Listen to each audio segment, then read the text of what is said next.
pays de l'hospitalité. Tel est rempli de vaillance, ont relevé ta dignité. Tes fichères que tu y vois, fiers artisans de ta grandeur, tous rassemblés pour ta gloire, te bâtiront dans le bonheur. Fiers citoyens, le pays nous appelle. Si nous avons dans la paix, ramener la liberté, notre devoir sera de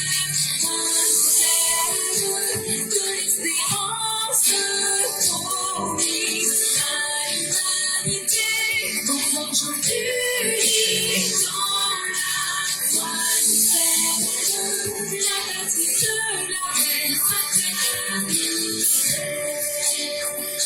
La patrie de la reine fraternité. La patrie de la reine fraternité.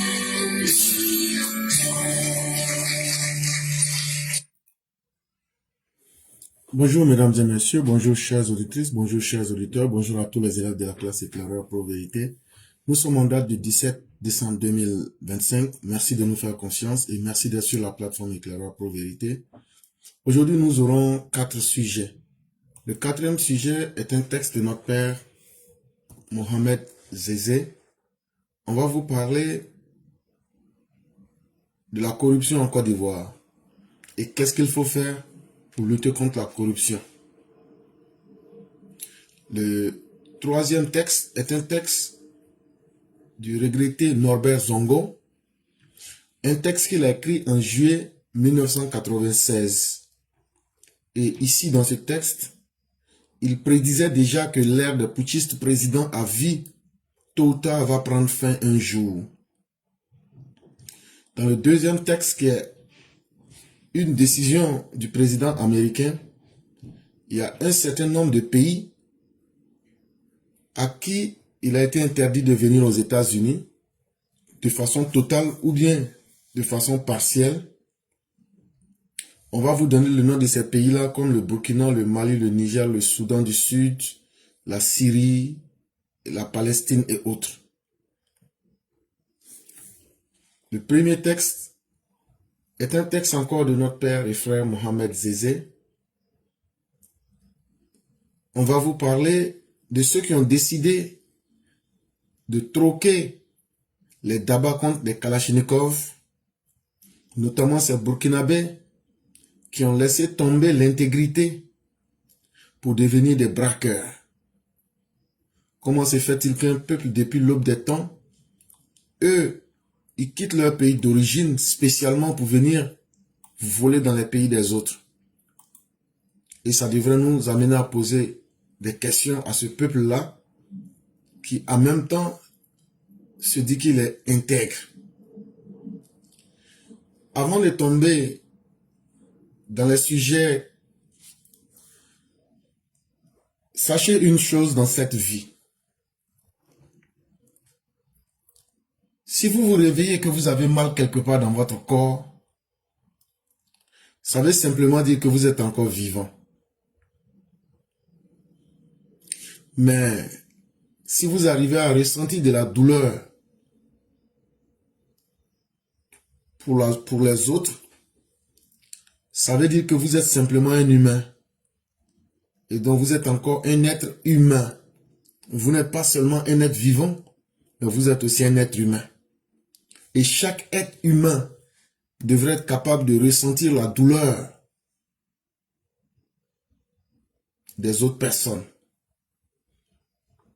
Si vous n'arrivez pas à ressentir de la douleur des autres, c'est que vous n'êtes pas un être humain.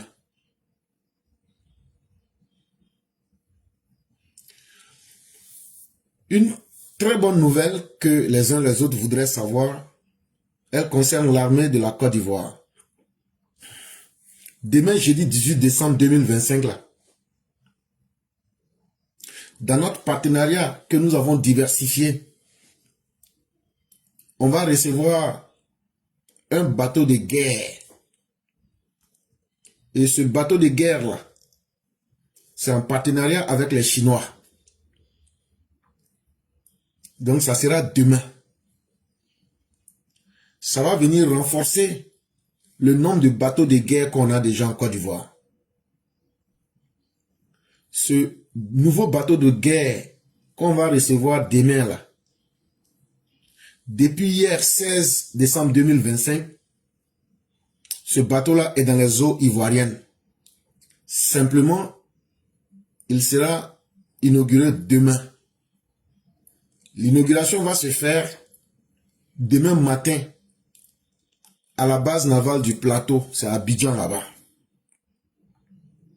C'est un navire, c'est un bateau de guerre.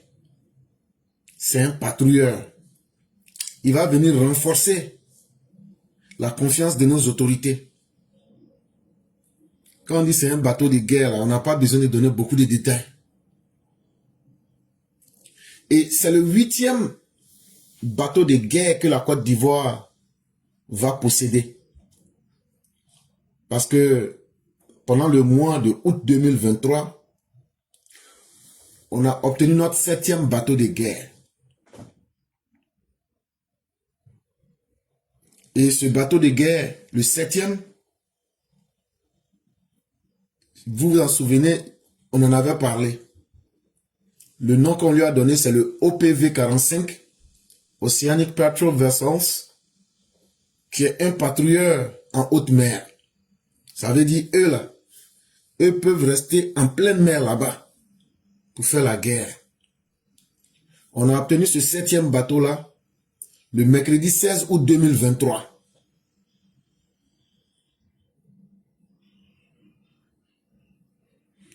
Avant ce bateau, on avait reçu un autre également qu'on appelait le P400. Un même genre de bateau. Lui, on l'avait reçu le 6 octobre 2022. Et le P400 fait encore la fierté de l'armée ivoirienne. Et ce P400 là, lui porte le nom du contre-amiral Lamine Fadiga, qui a été le premier officier ivoirien de la marine nationale. En 2014, on a reçu les 2 premiers patrouilleurs de l'armée de la Côte d'Ivoire, qui étaient des navires de type RPB 33. Écoutez très bien les dates. Et ces 2 bateaux-là, on les avait baptisés Émergence et puis le Bouclier. C'était des bateaux de 33 mètres de long qui sont équipés d'armements de guerre très puissants et très sophistiqués. Par exemple, je vous donne quelques caractéristiques. Des canons de 20 mm, des armes extrêmement lourdes, avec aussi des mitrailleuses 12-7.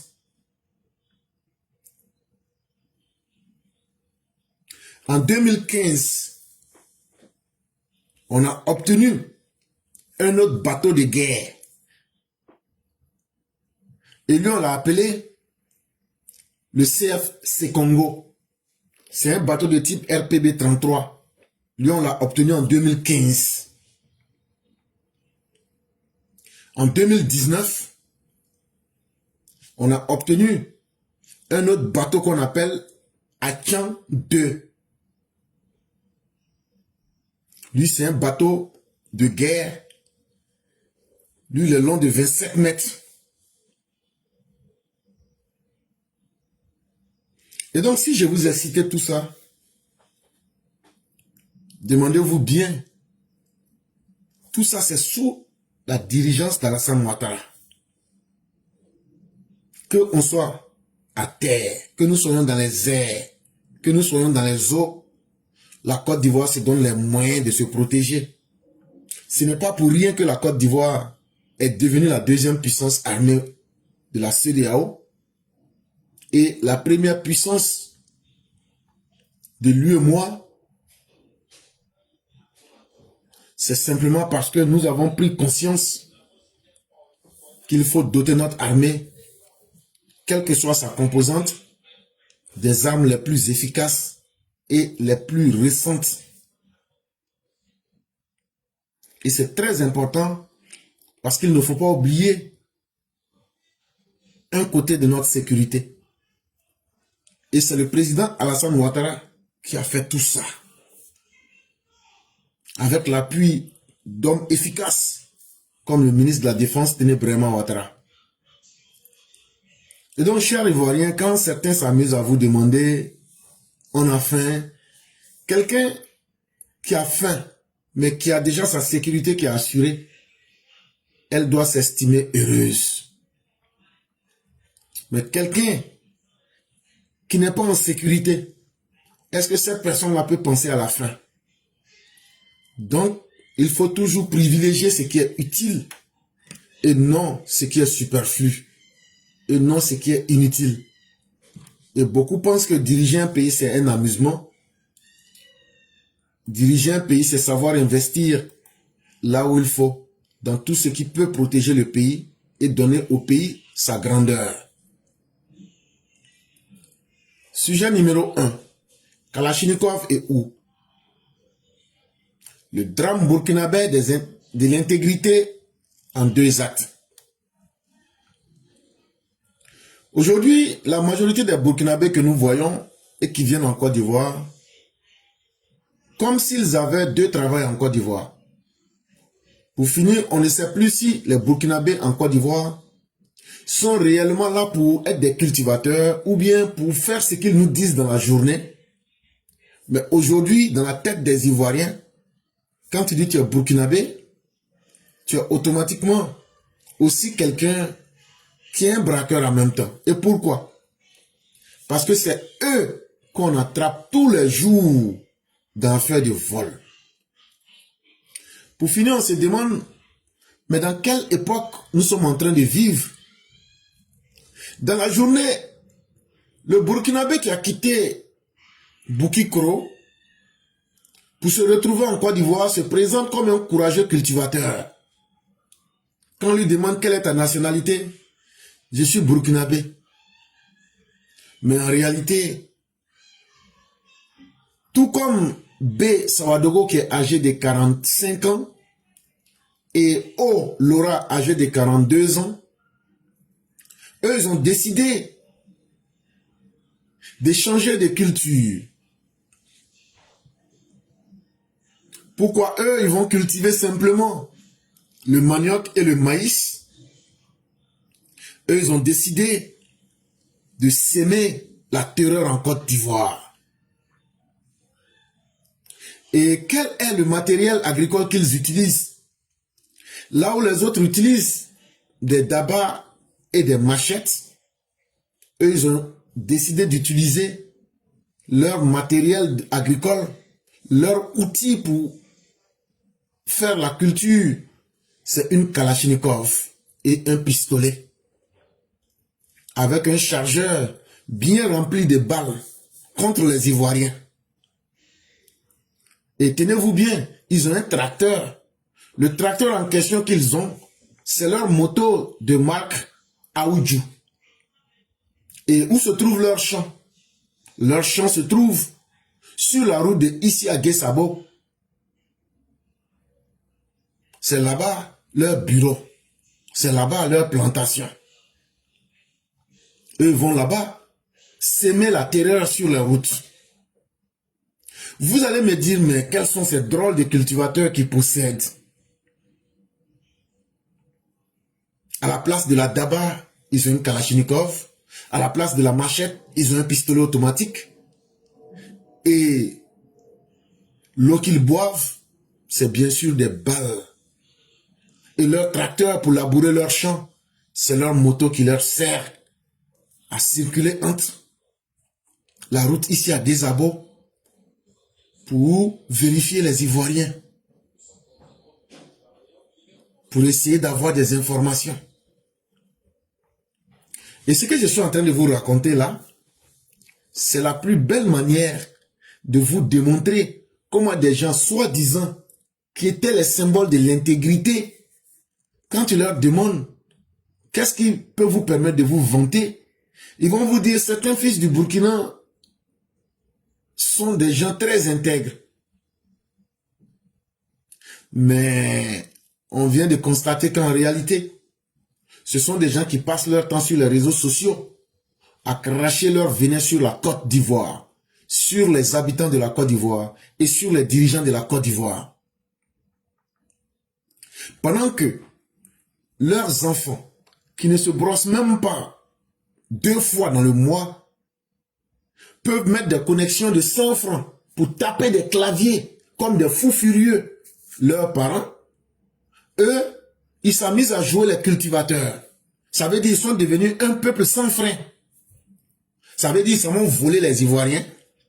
Après là, ils donnent 100 francs à leurs enfants, aller payer Internet, aller insulter la Côte d'Ivoire, aller insulter la Ouattara, aller insulter les Ivoiriens. Et nous, les parents burkinabés, qu'est-ce que nous on va faire? Nous, on va aller cultiver. Et qu'est-ce qu'ils cultivent? C'est ce que je viens de vous dire. Ils vont cultiver en vrai le chaos. Ce sont des cultivateurs de chaos. Ce sont des braqueurs. On ne vous parle pas ici de plantation. Eux, ils vont labourer nos routes à coups de fusil 9 mm. Et c'est devenu leur sport. Ils viennent saccager la Côte d'Ivoire et ils vont se coucher avec l'argent du vol et ils se la coulent douce avec leur maître russe. Et donc la Côte d'Ivoire est devenue un champ de sport pour eux, où ils viennent, ils volent, ils pillent. Après ils insultent et puis ils rentrent chez eux. C'est ça le Burkinabé. Ça ne gêne personne chez eux de dire que la Côte d'Ivoire est devenue un territoire où on peut pratiquer l'oxorde, O-X-O-R-D-E, pour se ruer vers l'or et pour commettre le crime avec un sens de l'hospitalité inversé. Ça fait honte et ça fait pitié. Mais chez eux, c'est un objet de gloire. Plus tu arrives à voler en Côte d'Ivoire, et plus tu arrives à montrer que tu as été inhumain dans ta manière d'agir vis-à-vis des Ivoiriens, tu es célébré comme un héros au Burkina Faso. Mais Dieu merci, comme il y a encore quelques gendarmes qui ont le sens de l'honnêteté, et je parle des gendarmes ivoiriens qui vivent précisément à Daloa, face à ces cultivateurs du chaos et du désordre, nos gendarmes se sont montrés en tant que de vrais jardiniers de l'ordre. Ils ont arraché ces mauvaises herbes du Burkina Faso avec un style que personne n'a encore imité. Et tout ce que ça a pris à nos jardiniers pour arracher ces mauvaises herbes, c'est une fouille sous le siège de leur fameuse moto qui leur sert de tracteur, qui a révélé tout ce qui se trouvait dans leur potager. Un arsenal de guerre, un arsenal qui aurait même fait peur à un mercenaire. Ces hommes soi-disant intègres du Burkina Faso était en réalité un gang de 6 personnes. Et ils ont vite fait de cracher le morceau. Actuellement, 4 d'eux sont en train de goûter avec joie le silence de la prison de Mans. Les 2 autres qui vont certainement bientôt rejoindre la prison pour pouvoir méditer en attendant que le procureur puisse définitivement sceller leur sort. Ce peuple ingrat n'a pas la conscience de comprendre et d'apprécier l'immense générosité de la Côte d'Ivoire. Un pays qui nourrit leur père et leur mère. Un pays à partir duquel l'argent de la dot de leur mère ont été collectés. Mais plus la Côte d'Ivoire leur donne, plus la Côte d'Ivoire devient l'objet de toute leur haine. Ce que nous dirions, je préfère utiliser le subjonctif, bravo à la gendarmerie de la Côte d'Ivoire, qui a montré toute sa capacité à déjouer des scénarios ridicules de ceux qui, lorsque tu les nourris, leur premier objectif, c'est de mordre ta main. On ne peut jamais satisfaire un peuple ingrat. Sans la Côte d'Ivoire, le Burkina et le Mali ne sont rien. Mais c'est eux aujourd'hui qui veulent se transformer en héros de l'AES. L'alliance des éternels sophistes.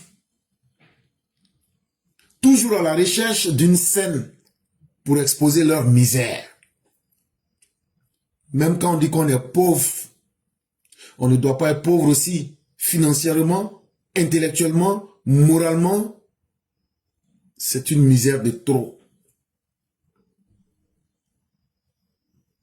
Parce que si vous n'améliorez pas votre comportement, la réalité va toujours vous rattraper.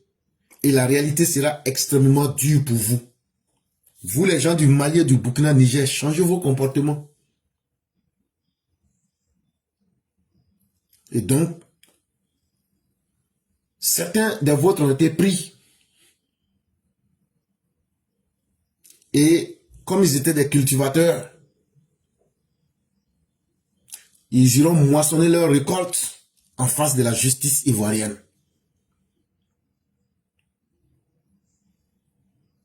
Et nous avons attiré l'attention de l'autorité sur l'entrée massive de ces personnes. Il ne faut pas s'attendre à quelque chose de bien. Ceci n'est qu'un début. Et il faut espérer beaucoup mieux en termes de pire. Oui, je dis bien, il faut espérer beaucoup mieux en termes de pire. Parce qu'il faut s'attendre à tout. Et demain, que nous serviront-ils? Rien que de nouveaux drames.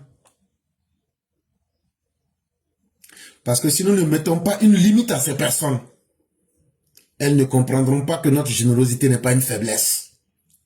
Elles vont donc continuer à en abuser. De sorte qu'un jour nous allons nous retrouver, il sera déjà trop tard. Et c'est là que des pays comme les États-Unis, ce qui nous ramène dans notre deuxième sujet, ont bien fait de comprendre qu'il y a certains pays, quand ces pays-là peuvent devenir des dangers pour vous, mieux vaut s'en débarrasser. Il n'y a pas de honte à assurer sa survie. Si tu n'assures pas ton existence, si tu ne garantis pas ton existence en prenant des solutions, c'est les autres qui vont prendre ta vie. Le président Trump a simplement décidé qu'il y a 7 nouveaux pays, en tout cas leurs ressortissants là, eux vont plus mettre pied aux États-Unis ici, ou bien même quand ils vont venir là, en tout cas, il va réduire de la façon qui va rendre difficile là, leurs ressortissants ne pourront pas rentrer ici aux États-Unis. Mais pour d'autres même, ils ne peuvent même pas rentrer même. Et ça, il a signé cette proclamation-là hier, mardi 16 décembre 2025. Et après, c'est la Maison Blanche qui est sortie pour venir confirmer.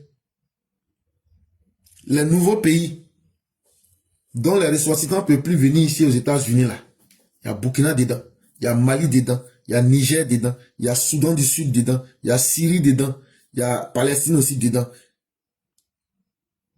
Maintenant, il y a deux autres pays, le Laos et la Sierra Leone.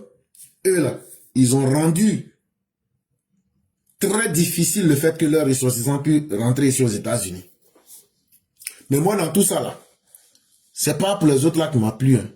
C'est Burkina, Mali, Niger là, c'est ça qui m'a plu. Ça, c'est une très bonne nouvelle.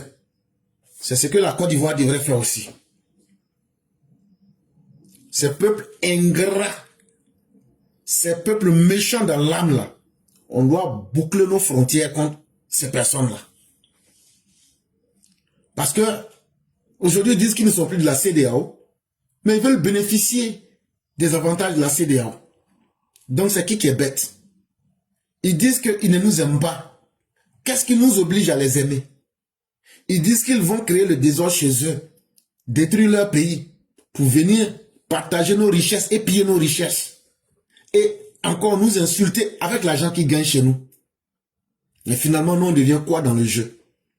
À un certain moment, ce que Trump a fait là, c'est très bien. Surtout, je suis très content que les Burkinabés, les Nigériens, les Maliens ne peuvent plus mettre pied ici aux États-Unis. C'est comme ça qu'on doit réagir vis-à-vis de ces personnes-là. Les Burkinabés, les Maliens, les Nigériens, là, tant que tu ne les maltraites pas, ils ne comprennent pas de quoi est-ce qu'il est question. Et ils ne te respectent pas. Eux là, ils vivent encore au temps de Soundiata Keïta. Il faut que tu les traites d'une manière brutale pour qu'ils comprennent la réalité. Et la CEDEAO, et particulièrement la Côte d'Ivoire, a trop joué avec ces gens-là pendant trop longtemps. Il est temps maintenant, selon moi, qu'on puisse mettre fin définitivement à la chienlit que ces personnes ont trop fait dans nos pays. Braquage, c'est eux. Viol, c'est eux. Aller attendre les gens sur la route pour leur faire du mal, c'est eux. On prend des gens ici pour aller assassiner les gens, c'est eux. Aller voler cacao la nuit, c'est eux. Ils sont dans tout ce qui est mauvais. Est-ce que dans le rêve, un Ivoirien peut aller voler au Burkina Faso? Même dans le rêve, il faut essayer. Ce qu'ils vont te montrer là. Tu vas comprendre que dans la vie là, il y a des peuples là qui se donnent des règles. Mais ce que eux n'acceptent pas chez eux là, c'est ça, eux viennent faire chez nous. À un certain moment, soit c'est nous on est maudits, nous on ne sait pas ce qu'on veut, donc eux là ils peuvent venir faire ce qu'ils veulent.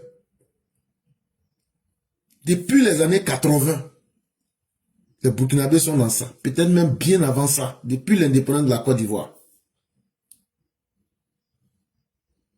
Le troisième sujet, c'est un texte de notre père Norbert Zongo que les Burkinabés ont assassiné, notamment Blaise Compaoré et son régime.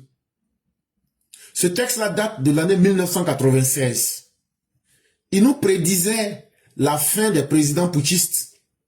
Tôt ou tard, ces présidents putschistes-là, vous allez quitter. Mais notre souhait là, de la manière vous êtes venu là, c'est comme ça que vous allez quitter. Que non, les coups d'État sont un crime imprescriptible. Ah, toi tu sais ça. Toi Assimi, toi tu sais ça. Et puis toi tu as fait. Et puis toi tu veux plus que quelqu'un n'a qu'à faire. Tu as menti.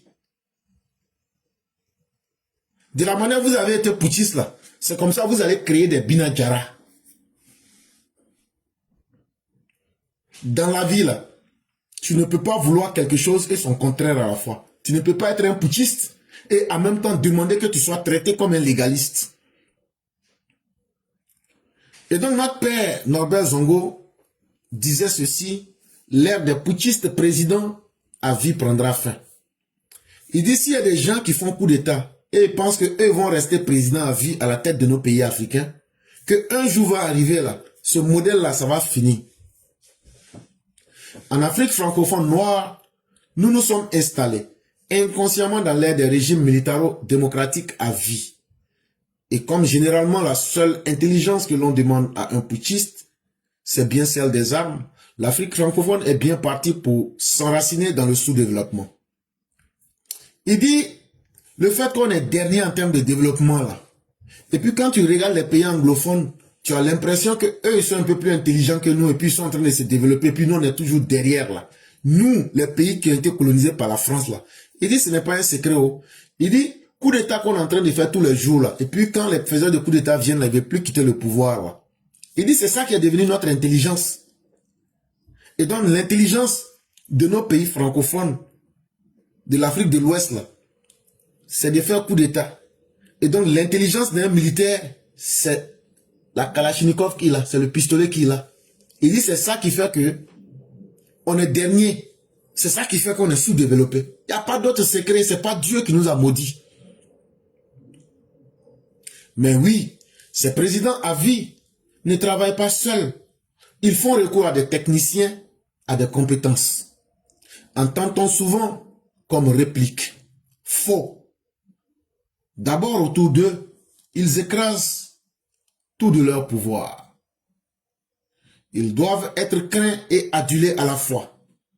Le technicien venu à eux sait très bien qu'il n'a aucun poids dans le système et qu'il peut être à tout instant victime des intrigues des courtisans du palais et de la politique clientéliste, d'où manque d'assurance de travail. Puis il gouverne par des marabouts interposés. Il dit les putschistes que vous voyez là, pour cacher leur inefficacité, ils disent aux gens, non, c'est vrai, on a fait un coup d'état, hein, mais là, est-ce que nous, c'est nous seuls on travaille? Mais toi, tu peux travailler avec un putschiste. Toi, tu peux travailler avec un putschiste. Tu n'as pas vu tout récemment les mécaniciens d'avion au Burkina, là. Regarde comment ils ont été traités. Est-ce qu'ils peuvent dire non? Ils travaillent, ils ne sont pas payés. Ils travaillent contre leur volonté. Parce que le putschiste n'a pas le temps pour s'amuser. Lui, il veut que tout le monde n'a qu'à le craindre avec le physique qu'il a. Mais en même temps, il veut être aimé par le peuple comme s'il avait été élu. Ça, c'est ce que tous les putschistes souhaitent. Que tout le monde ait peur d'eux, mais en même temps, tout le monde n'a qu'à les aimer comme s'ils avaient gagné les élections à 89,77%. Et là, toi, un pauvre technicien, est-ce que toi, ton travail là, tu peux dire oui ou non?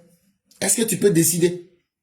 Quand on sait que ce sont les marabouts qui sont les vraies compétences, les vrais techniciens, ce sont les marabouts qui décident de l'avenir du pays pour dire, voilà tel sacrifice, voilà ce qu'il faut faire, voilà telle personne qu'il faut chasser. Rien que du clientélisme, rien que des intrigues. Et c'est tout ça. Cette fermeture des mentalités là, c'est tout ça qui est le sous-développement. Le sous-développement n'est pas un hasard. C'est parce que c'est inscrit à l'intérieur des hommes qu'on arrive à voir ça de façon réelle sur nos pays. Le sous-développement que nous voyons dans nos pays là, c'est la réalité de ce qui est à l'intérieur de nous.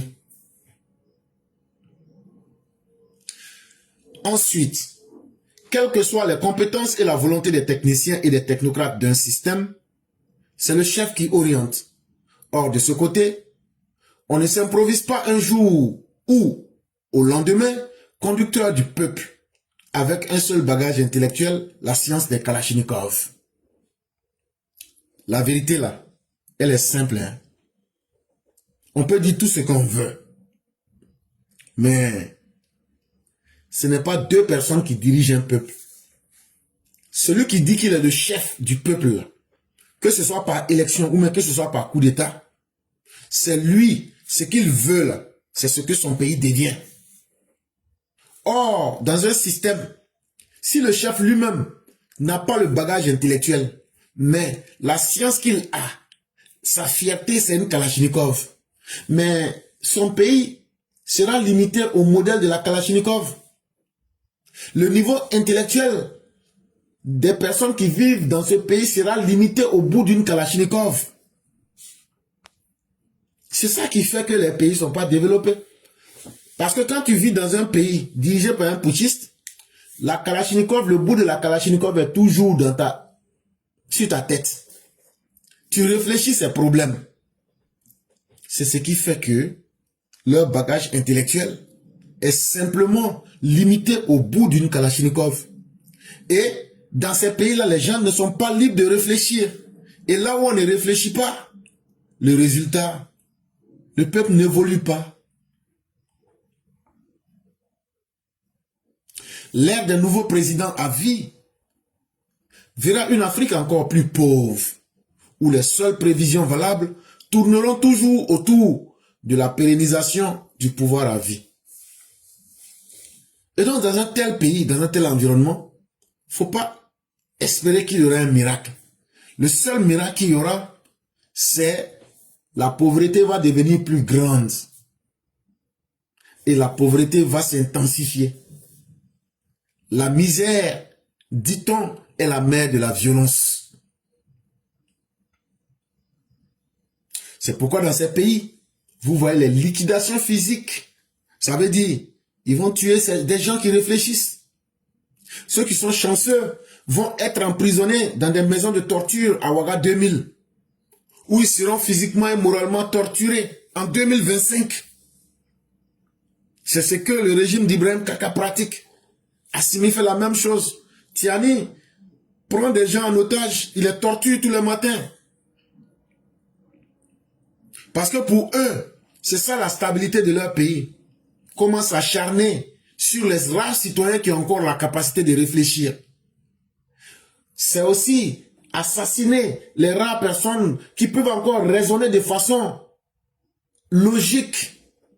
Comment torturer et briser moralement ceux qui veulent encore résister face à un système qui est injuste. Pour eux, c'est en brisant ces personnes-là qu'ils sont en train de créer les conditions de la stabilité.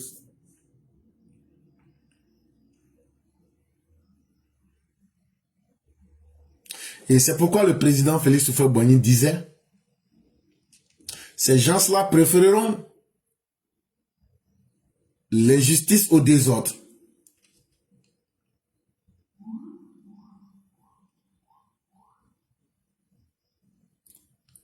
Mais au-delà de tout ce tableau noir, pointe l'espoir d'un avenir plus serein, plus empreint de lutte des peuples après une prise de conscience généralisée en Afrique.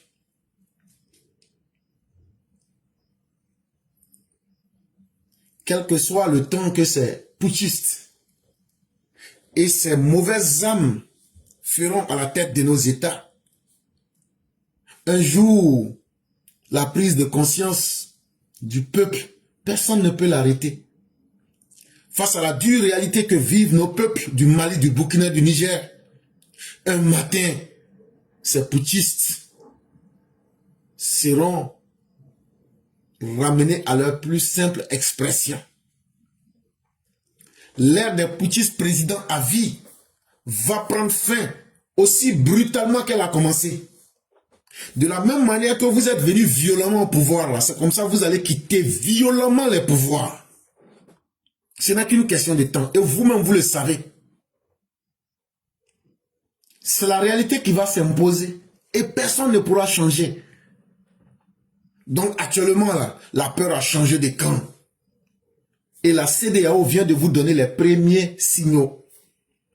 La CEDEAO vient de signer l'aube de ce changement qui sera brutal pour vous.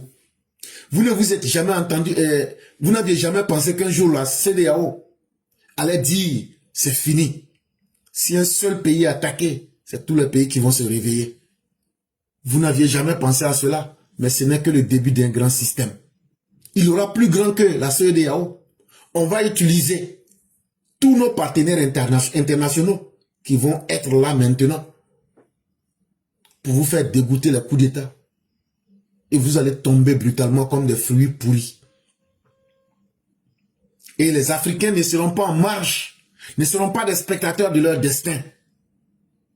Ils vont se sacrifier pour que les choses aillent de l'avant. Quel que soit là où nous nous trouvons à travers le monde, nous n'allons pas cesser de dire ce qui est vrai. Nous n'allons pas cesser de continuer à encourager ceux qui peuvent s'engager à lutter contre les putschistes. Nous n'allons pas nous asseoir et vous regarder. Nous allons continuer à dire le mal que vous représentez pour l'Afrique et la honte que vous êtes pour nous les Africains. Vous qui êtes en train, les présidents putschistes, de crâner sur le peuple. Tôt ou tard, vous vous en irez. Ce n'est qu'une question de temps. Sujet numéro 4, qui sera le dernier. L'ascension et l'abîme. L'impératif d'une révolution souveraine pour la Côte d'Ivoire de 2030. Vous savez, les grandes nations peuvent aussi connaître les grands changements. On peut partir des crises économiques pour en arriver à des crises sociales et à des crises même de plusieurs ordres militaires et autres. Mais en réalité, tous ces phénomènes n'arrivent pas par hasard. On peut parler d'ascension, d'apogée, mais on peut parler aussi d'abîme, de déclin. Et partout où il y a la gloire et le succès, le désordre aussi va s'inviter. Et donc ce n'est pas surprenant que dans cette Côte d'Ivoire aujourd'hui qui brille de mille feux, où on cherche aujourd'hui à dépasser tous les standards pour faire une révolution souveraine d'ici l'an 2030, que nous puissions constater aussi que le contraire de ce que nous souhaitons se démontre à nous dans notre société. Quand on prend le cas de M. Doumbia, qui se permet, avec tout son système, parce qu'il n'est pas seul, de détourner plusieurs milliards de nos francs CFA. S'il n'y avait pas le succès, s'il n'y avait pas l'ascension, nous n'aurions pas connu de tels abîmes. Et donc ce n'est pas le fait que des corrupteurs, des corrompus et des malfaiteurs existent dans notre société qu'on doit simplement crier et jouer les étonnés. Mais c'est qu'est-ce que nous allons faire pour effacer ces côtés sombres de notre société, pour continuer notre ascension, pour continuer à aller de l'avant. C'est ça la vraie question. Comme disait Jean-Paul Sartre, il faut se poser la question et la vraie question. La vraie question ici n'est pas comment est-ce que nous pouvons avoir de telles personnes. Non. Là où il y a le succès, là où il y a du miel, il y aura forcément des abeilles. Mais la question est de savoir qu'est-ce que nous faisons pour enlever toutes les mauvaises graines et sans état d'âme. C'est ce qui va nous amener à une vraie révolution souveraine de la Côte d'Ivoire pour que Alassane Ouattara et nous, on puisse se séparer dans les meilleures conditions où personne ne pourra reprocher quoi que à Alassane Ouattara. Parce qu'en vérité, il y a des vérités qu'il faut dire. Dieu a donné la grandeur à Alassane Ouattara. Dieu a donné le prestige à Alassane Ouattara.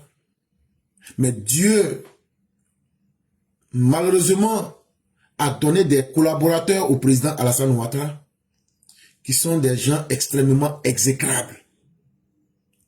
Je prends deux exemples. Si vous n'êtes pas des gens qui arrivent à comprendre correctement le fonctionnement de l'homme ivoirien, vous allez vous dire, mais finalement, est-ce que le président ne sait pas tout ça? Vous vous souvenez, il y a 2 ans, celui qui avait été nommé comme le meilleur commissaire va se retrouver dans une histoire de drogue à San Pedro. Et tout récemment, M. Doumbia, qui a été nommé comme le meilleur DAF de la Côte d'Ivoire, se retrouve devenu voleur aujourd'hui.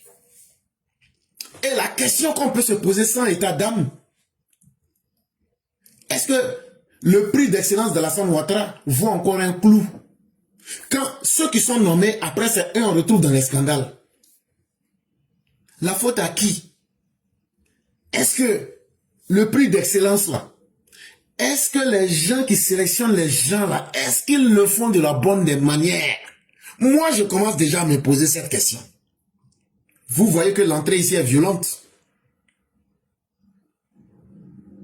Quelqu'un qu'on a célébré pour la positivité absolue. Cette personne se retrouve aujourd'hui dans l'abîme le plus terrifiant. Je me pose bien la question. Est-ce que les prix d'excellence là sont donnés vraiment aux personnes qui les méritent?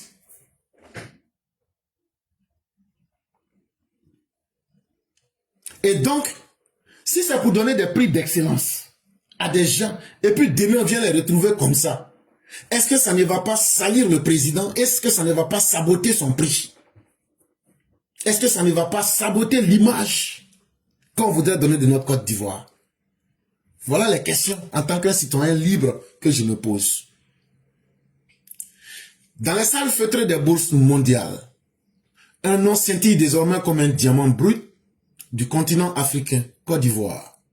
Imaginez un navire fendant le flot tourmenté de l'économie mondiale avec une assurance presque insolente, affichant une croissance moyenne de 7,2% sur une décennie entière, tandis que tant d'autres nations vagues et naviguent à vue, ballottées par les tempêtes de l'incertitude. Mais comme je l'ai dit, dans la vie, désespérer n'est pas une solution. C'est savoir prendre les bonnes méthodes contre les difficultés qui s'offrent à nous. Si on a voulu aujourd'hui avoir de tels méfaits, ça fait d'abord partie de la nature humaine. Pour savoir que quelqu'un est mauvais, il aurait fallu que vous ayez d'abord confiance en la personne. C'est quelqu'un en qui tu as placé ta confiance là qui peut te trahir. Sinon, quelqu'un que tu connais déjà comme une mauvaise personne, cette personne ne peut plus te trahir. Est-ce que la majorité des gens qui travaillent avec le président Ouattara sont sincères avec lui? Sinon, vous savez que le monsieur là, c'est l'ancien directeur adjoint du FMI. Le monsieur là nous a dit ici, tout le monde l'a dit et entendu, que j'ai bâti toute ma carrière avec l'honnêteté, l'intégrité, mon travail. Mais c'est en Côte d'Ivoire, nous, on cherche les collaborateurs des gens qui il a mis sa confiance. C'est nous, on cherche aujourd'hui à l'humilier de toutes les manières possibles. Le monsieur fait tout. Depuis plus de 15 ans, il a maintenu la croissance économique pour faire de la Côte d'Ivoire un pays qui brille.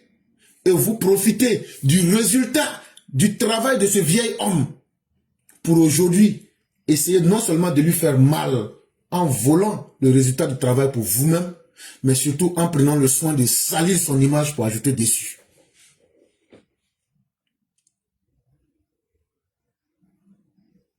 Pendant que d'autres nations se demandent c'est quoi même, c'est qu'est-ce qu'on appelle ici une croissance économique. En Côte d'Ivoire, notre croissance économique s'estime à 2 chiffres. Et c'est ce moment-là que certains ont choisi pour faire couler le navire. Les chiffres chantent une mélodie enivrante. 35 millions de tonnes transitent chaque année par les ports ivoiriens. 1,8 milliard de dollars d'investissements étrangers affluent comme une marée dorée. Un ratio PIB-dette qui respire encore, contenu sous la barre de 55%. Sur le papier, dans les faits, la Côte d'Ivoire se porte bien. De Georgetown à Londres, les amphithéâtres des universités de la finance donnent des cours sur le modèle ivoirien. Les agences de notation comme Moody's et Fitch Ratings jugent de façon implacable la crédibilité souveraine de la Côte d'Ivoire, qui n'a jamais manqué un de ses paiements. Un pays qui se montre efficace. Le pays rayonne.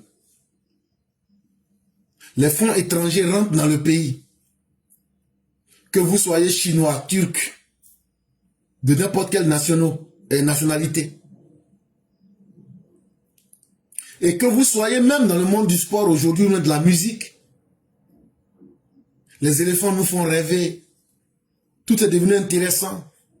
Dans les studios d'enregistrement de musique, on entend toutes sortes de musique. Du rap en passant par le zouglou pour arriver au coupé décalé. Tout ce qui est ivoire fait trémousser les gens de Dakar à Kinshasa. La Côte d'Ivoire est devenue un pays qui danse sur la scène mondiale. On aurait pensé que tout est déjà tellement beau qu'il n'y a plus rien à faire. Mais ce n'est pas la vérité. Derrière ce beau tableau que je viens de vous présenter, il y a une ombre. Il y a une ombre qui est lente, mais qui s'étire. Il y a une ombre qui est là, qui ne parle pas, mais qui est très vicieuse, qui est insidieuse, qui est très dangereuse. C'est l'ombre de la corruption. Et chers parents, c'est cette vérité-là qui va glacer votre sang. C'est cette vérité-là qui va vous faire froid dans le dos.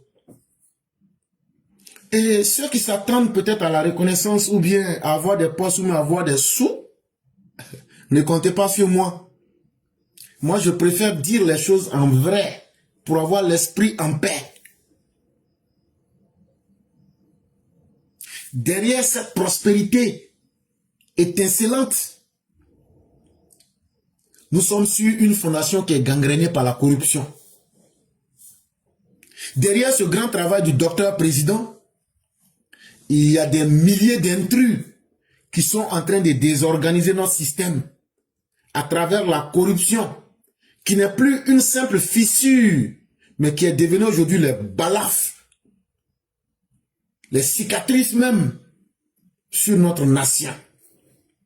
La corruption est devenue aujourd'hui le fil invisible qui soutient tout ce que nous voyons là. Quand tu t'en vas au champ, en revenant là, on dit qu'il faut apporter fagot là. Tu ne peux pas venir avec fagot si tu n'as pas attaché. Aujourd'hui là, le fil qui permet d'attacher les fagots pour mettre sur notre tête, c'est la corruption en Côte d'Ivoire là. C'est ce fil là qui est la corruption aujourd'hui. Tout paraît beau, mais tout est lié par la corruption.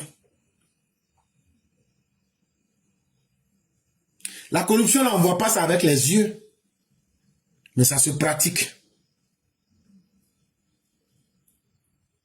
La Côte d'Ivoire aujourd'hui est 104e au rang mondial, selon Transparency International.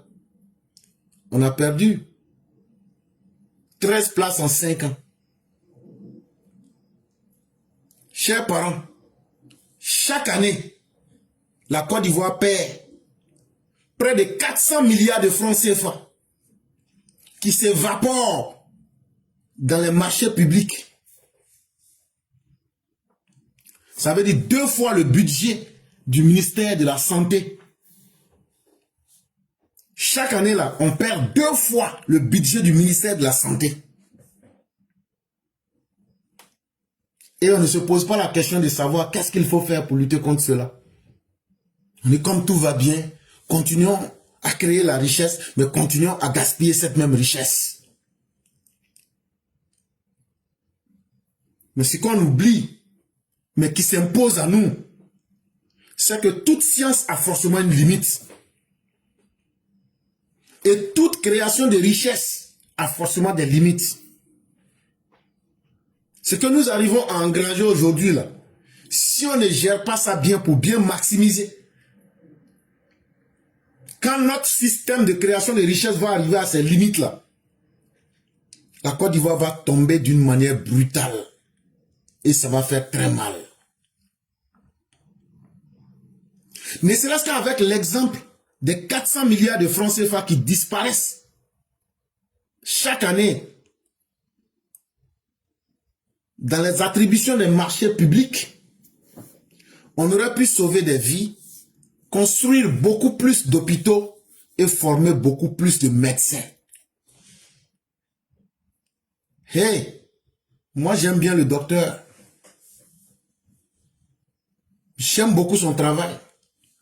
Mais son système là, la corruption est trop. Ça là, il faudrait qu'on se le dise. La corruption a pris de la force dans tous les domaines. Je dis bien dans tous les domaines. Et c'est cette hémorragie de la corruption qui nourrit dans l'ombre. Mais c'est aussi la plus grande menace qui va faire couler la Côte d'Ivoire et qui va effacer toute l'histoire du docteur Ouattara. Et moi là, je préfère dire ça dès cet instant. Je ne serai pas de ceux qui vont dire non, il fallait attendre. Quand quelqu'un, si on peut sauver le malade là, c'est dès le départ de ce mandat là qu'on peut sauver le malade. Et si on ne va pas sauver le malade aussi là, en tout cas, le diagnostic a été fait.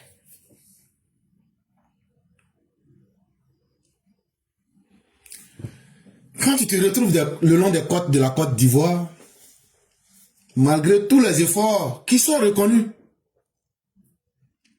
c'est pas évident, mais tu peux retrouver 3 à 4 tonnes de cocaïne qui viennent de l'Amérique du Sud et qui vont transiter presque chaque mois par la Côte d'Ivoire, faisant de ce pays le corridor de la mort et de la poudre blanche.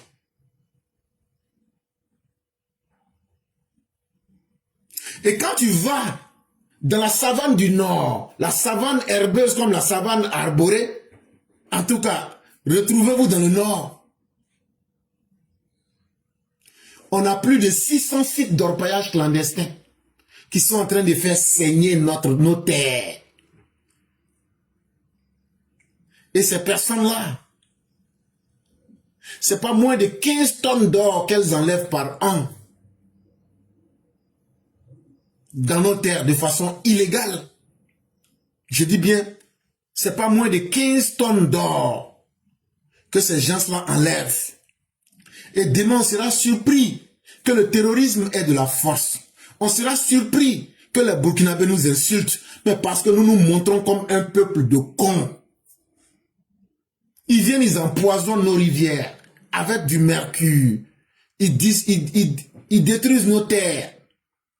Nos cours d'eau sont agonisants, mais nous on garde le silence. Mais c'est normal que nous soyons considérés comme des cons. Et ce qu'on vient de voir tout naturellement. Maintenant, pour faire disparaître les traces, bizarrement, les incendies ont commencé à travers le pays. Je me pose bien la question. Est-ce que ceux qui sont des voleurs pour cacher les traces sont en train de brûler là où ils avaient investi?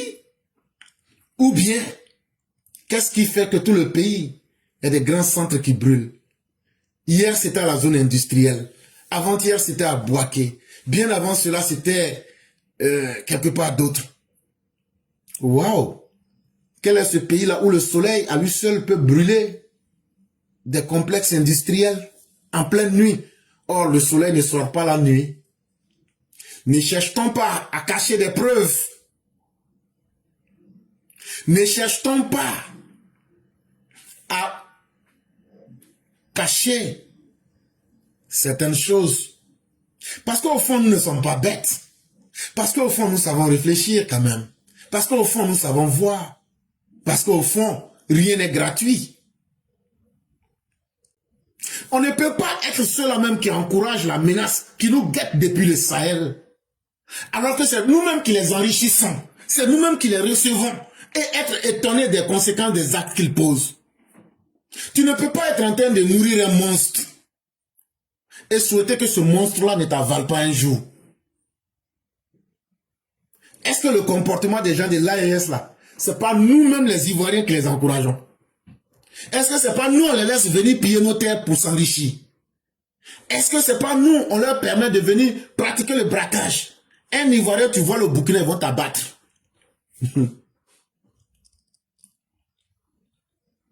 Est-ce qu'un Ivoirien peut aller creuser le sol au Burkina ou au Mali? Est-ce qu'un Ivoirien peut posséder un lopin de terre au Mali ou au Burkina? C'est pourquoi ils disent que nous sommes bêtes. Et ils ont raison. Parce que c'est qu'eux ne peuvent pas accepter chez eux là. Ils viennent, ils font pire que cela chez nous. Et on accepte et on ne dit rien. Et donc là, on les oblige à ne pas nous respecter.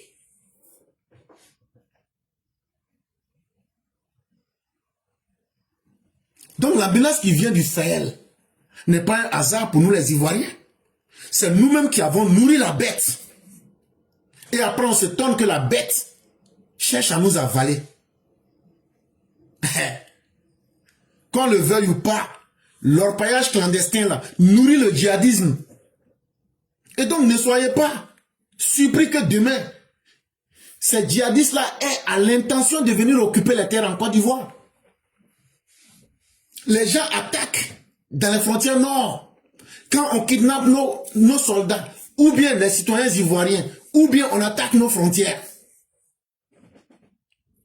c'est pour nous dire, on veut maintenant être propriétaire de là où vous nous avez permis de créer le désordre. On sait que vous êtes laxiste, on sait que vous êtes un peuple de couillons, mais maintenant on veut posséder ces terres-là.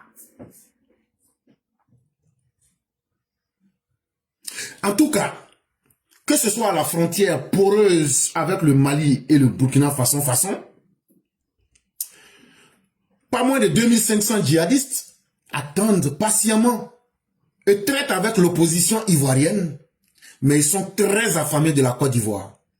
Parce que chez nous en Côte d'Ivoire, on est un peuple qui aime s'amuser. On oublie facilement. On a déjà oublié Kafolo en 2021. On a déjà oublié Grand Bassam en 2016. Chez nous, le malheur n'est pas un enseignant.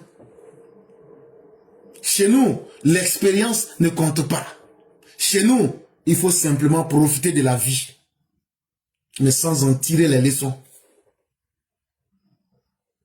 Alors que Kafolo en 2021, Grand Bassam en 2016, Difita en 2025 devraient être des sons, devraient être des avertissements qu'on ne devrait pas ignorer. Mais l'avertissement que ces événements nous donnent là, c'est que la menace à laquelle nous faisons face, le djihadisme là, ce n'est plus une hypothèse. Ce n'est plus quelque chose qu'on peut dire, peut-être ça va arriver, peut-être ça ne va pas arriver. Cette menace-là frappe déjà à nos portes. Moi, ce que je vais dire là, donc, toi tu es pessimiste. Hey, c'est la vérité que je suis en train de te dire. Parce que la Côte d'Ivoire est envahie par des ennemis. Seulement le fait que les gens n'aiment pas qu'on leur présente la vérité. Quelqu'un qui détourne 13 milliards, vous pensez qu'il est seul. Mais quand le pays est incapable de remonter la chaîne pour situer les responsabilités, est-ce que les malfaiteurs ne sont pas devenus plus forts que le système lui-même? Est-ce que les orpailleurs clandestins, l'État a pu les défaire? Est-ce que les braqueurs ne sont pas en train de reprendre encore du service? Donc pourquoi on va s'étonner que les djihadistes ne puissent pas prospérer dans leur service? Les opposants commettent n'importe quel type d'abus, mais on oublie de les juger. Et subitement, on assiste à un silence. Et on voudrait qu'on se taise. Et qu'on dise que tout va bien. Quand des petits pays comme le Bénin lancent des mandats d'arrêt avec des faits réels, moins pire que ce que Tidjane Thiam a fait. Et demain, vous voudrez que ce pays-là aille bien. Dieu merci que ma vie n'est pas liée à la Côte d'Ivoire. Dieu merci que le destin de mes enfants n'est pas lié à la Côte d'Ivoire. Et c'est là que le mot de Trump trouve toute sa grandeur. Nos pays africains sont des trous de merde. Nos pays africains sont en vérité des trous de merde. Parce qu'un pays ne peut pas faire face à plusieurs menaces, de l'extérieur comme de l'intérieur. Le président travaille avec des collaborateurs qui sont ses pires ennemis. Et vous ne voulez pas qu'on dise les choses clairement? Moi, je vais les dire clairement. Le mal, il est profond. Le danger est très profond. Il n'est pas seulement à l'extérieur, il est aussi à l'intérieur. Et l'intérieur dont je parle, il y a les ennemis, les opposants, mais il y a les ennemis à l'intérieur du RHDP. Et c'est eux qui sont les plus dangereux. Et si on n'a pas le courage de démocratiser cela et de le dire là, et de lutter contre ces personnes-là, c'est l'héritage du président même là qui sera saboté. Il bouillonne au cœur même de la nation. Aujourd'hui là, cette jeunesse qui représente plus de 60% de la population, cette jeunesse a un âge qui tourne autour de 25 ans. Cette jeunesse a accès à l'internet. Elle est hyper connectée. Qu'on le veuille d'une manière ou d'une autre manière, cette jeunesse n'est plus une jeunesse tarée. Ceux qui veulent être lucides le sont. Et quand ils voient tout ça, qu'est-ce que vous voulez qu'ils pensent? Quand cette jeunesse entend que des gens peuvent aller détourner 13 milliards et puis on est dans un silence de cimetière. Quand cette jeunesse voit l'écart vertigineux, l'écart stratosphérique entre les promesses que nous faisons chaque mercredi pour dire que la Côte d'Ivoire ira mieux, mais que eux, leur quotidien, ils ne voient rien. Et que le chômage aujourd'hui frôle les 25%. Et que dans les services publics, nos parents n'arrivent pas à se soigner. Et que même dans tout ce qui est composant même de l'État, tout ce qu'on annonce à la RTI, c'est bien beau, mais quand tu vas là-bas, tout est verrouillé par des pratiques de prédation. Où le mérite est assassiné par le népotisme. Et il y a un volcan qui gronde. Si les gens du RHDP, là, si certains ont des postes, ou bien certains gagnent de l'argent, ou bien certains sont déjà satisfaits là, moi qui ne gagne rien, et moi qui n'ai rien à perdre là, moi je vais vous dire, il y a un volcan qui gronde. Et un volcan là, tôt ou tard, il va finir par rentrer en éruption. Il va finir un jour par exploser. Ceux qui volent là, on les traite avec tellement d'élégance.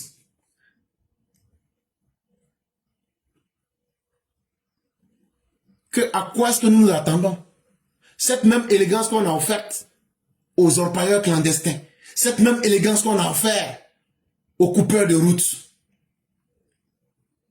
En tout cas, la Côte d'Ivoire, qu'elle le veuille ou pas, il y a une urgence pour sauver l'héritage du président Ouattara.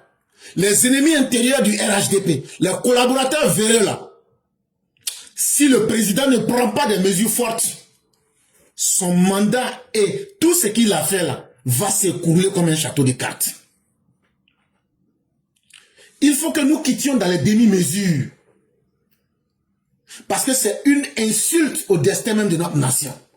Qu'on ait eu un grand homme comme Alassane Ouattara et qu'aujourd'hui nous soyons là en train de parler. Non, on n'arrive pas à traiter les corrupteurs comme il se faut. Et c'est le président lui-même qui doit faire le travail. Ça ne nous fait pas honte. Ça, nous tous là, ça ne nous fait pas honte.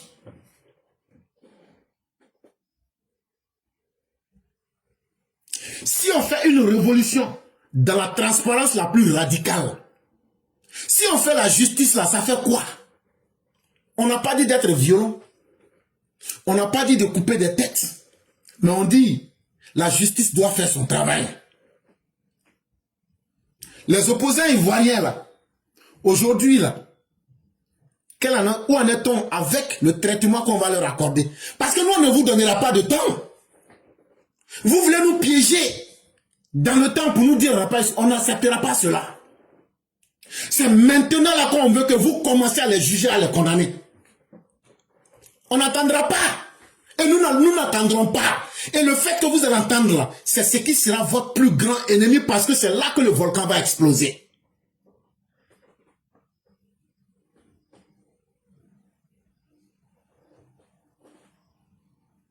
Donc, il ne faut pas couvrir un volcan.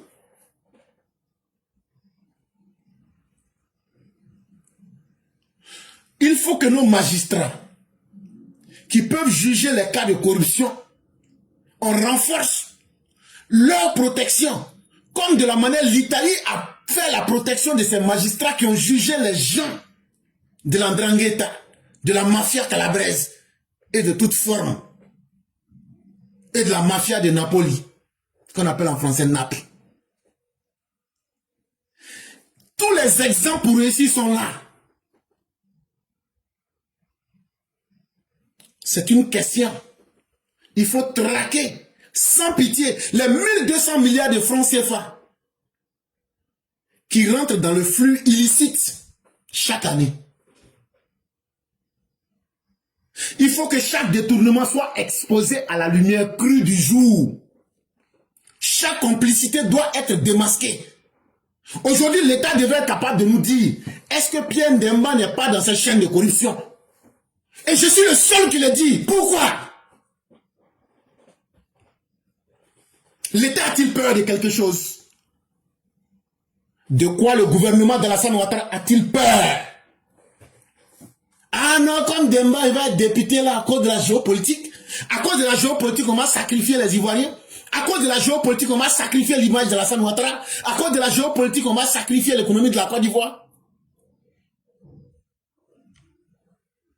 Quand Demba sera élu député là, il ne peut pas représenter 10 députés. Il ne représentera qu'un seul député à la fin de la journée. Mais qu'est-ce que nous voulons? Si nous protégeons les réseaux criminels au nom de la politique, nous autres, nous ne mangerons pas de cette sauce.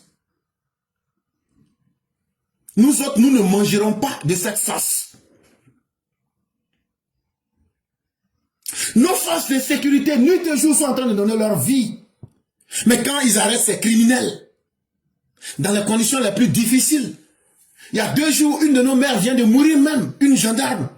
Les gens donnent leur vie. Mais on retrouve ces mêmes criminels traités comme s'ils étaient dans des hôtels 5 étoiles. Et demain faire la morale aux Ivoiriens. Nos juges qui jugent les criminels. Demain, ce sont les accords politiques qui libèrent ces criminels. Et on veut que notre nation nous inspire confiance. Si c'est ce message-là qu'Alassane Ouattara veut laisser, disons à Alassane Ouattara, dès le départ, qu'il a bien échoué dès le départ. Ça fait mal. Se critiquer soi-même là, il faut être vraiment garçon pour le faire. Vous pensez que ce que je dis là, ça me plaît, mais pourtant c'est la vérité. Et vous voulez que je fasse quoi? Dites-moi ce que vous pensez que je dois faire. De mentir aux gens, je me respecte trop. Et je n'ai pas besoin de la pitié de quelqu'un. Grâce à Dieu, je suis en bonne santé. Je vais aussi chercher mon destin comme tous les autres hommes chaque matin. Donc là, je n'attends pas de mériter la pitié de quelqu'un. Mais j'attends de dire ce que ma conscience me demande de dire.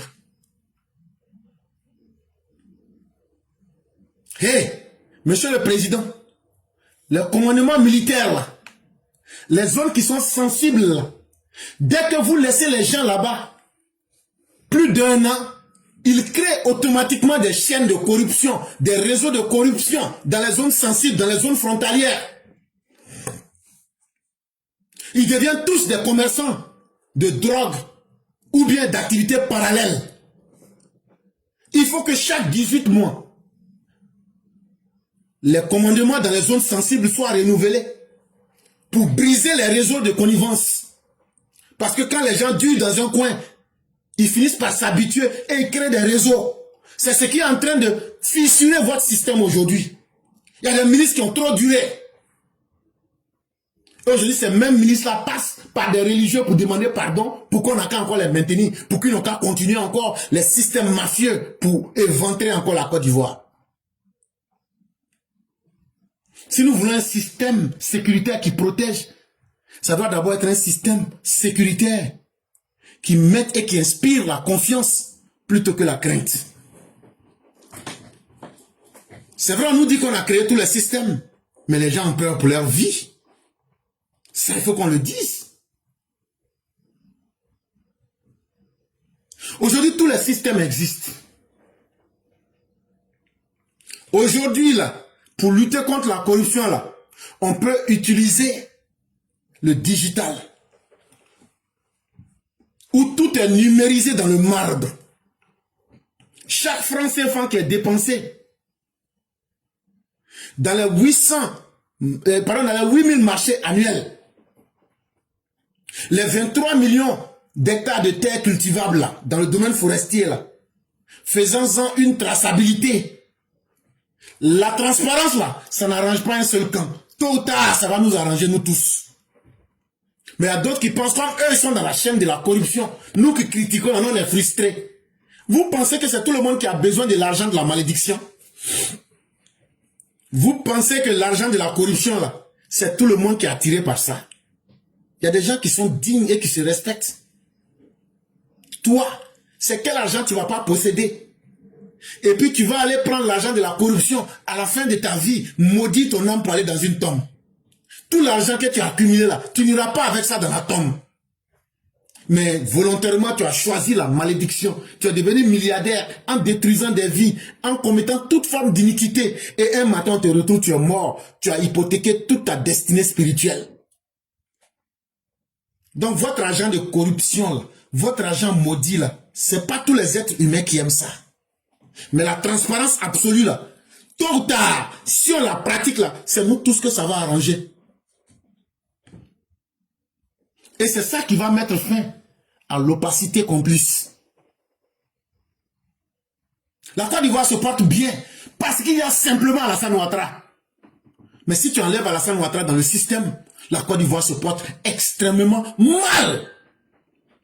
Et ça, il faut pouvoir dire ça. Dans le groupe d'Alassane Ouattara, qui se montre suffisamment capable de dire aujourd'hui, celui-là on sait aujourd'hui qu'il peut faire après Alassane Ouattara. Il y a quelques-uns. Mais quand on regarde, pour les grandes leçons que le grand maître a laissées, pour les grands travaux qu'il a fait, aujourd'hui on ne devrait pas être à ce niveau. Et ce que nous sommes en train de dire là, ça peut plaire comme déplaire, mais ce n'est pas un luxe moral que nous demandons.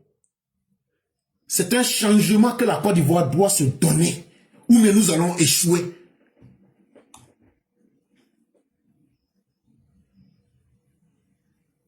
C'est une nécessité géopolitique brûlante. Vous vous laissez malmener par des pays voyous, tant à l'intérieur de vos pays qu'en dehors de votre pays. Et vous voulez que ces pays-là vous respectent. Quand ces mêmes étrangers-là, ils viennent en Côte d'Ivoire, ils utilisent les chaînes de la corruption. Mais c'est normal qu'ils vous disent que vous, les Ivoiriens, vous n'êtes pas chez vous. Parce qu'ils viennent avec une aisance. Ils installent les chaînes de la corruption dans votre pays. Et comment vous voulez que ces gens-là puissent vous respecter quand votre État n'est pas un État assaini? Quand ils viennent, ils peuvent faire n'importe quoi chez vous. Et au-delà de vos frontières. Qu'est-ce qui peut être mieux que la crédibilité? La crédibilité qui est un rempart stratégique. Un modèle capable d'effacer tout le mal qui est caché dans notre société. Si on veut réellement gagner en influence internationale, il faut d'abord mener le combat en étant des gens propres chez nous-mêmes. En disant, voilà les modèles que nous pratiquons chez nous. Voilà, nous sommes capables de juger les méfaits chez nous-mêmes. Et aujourd'hui, nous pouvons maintenant venir donner des leçons au monde entier. Pour remporter ce combat-là, ce n'est pas dans les communiqués chaque mercredi, après le conseil des ministres. C'est d'aller remporter la victoire dans les commissariats de Bouaké, à la douane de Guiglo, dans le cadastre d'Odiéné, là où la corruption est en train de tuer chaque jour.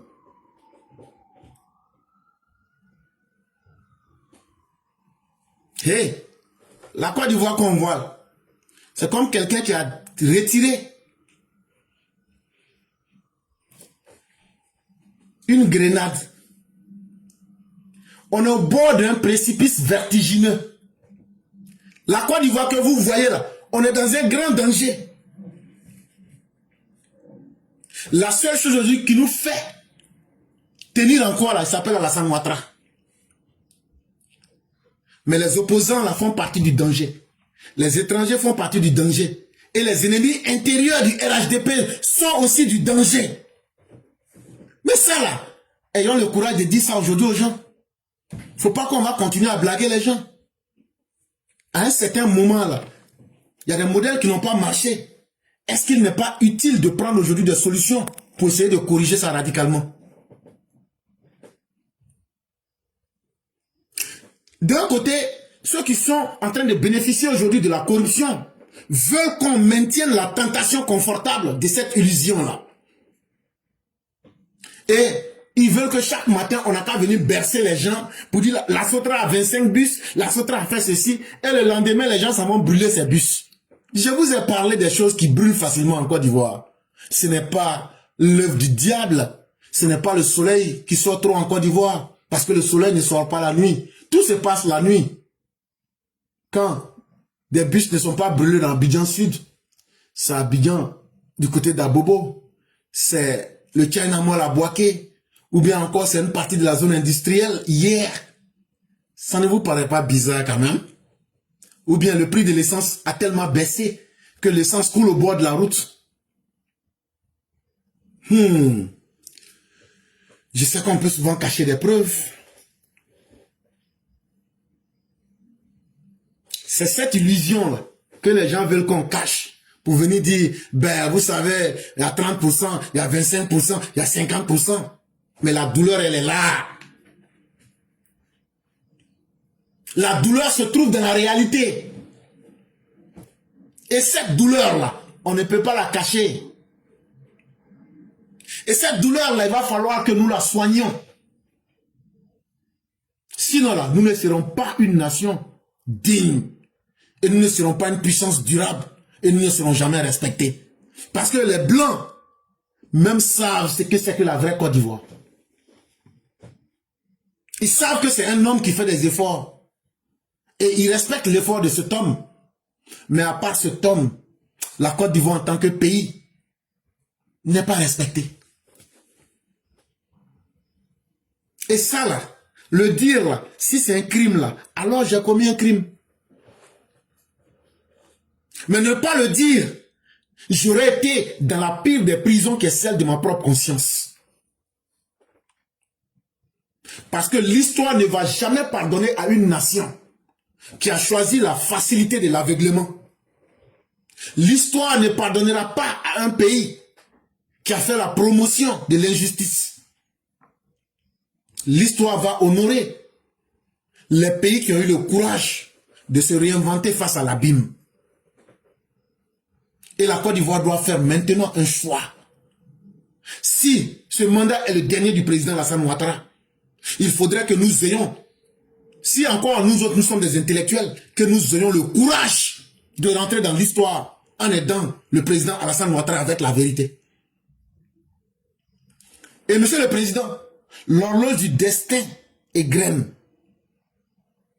Et de façon inexorable, seconde par seconde. C'est une question de responsabilité.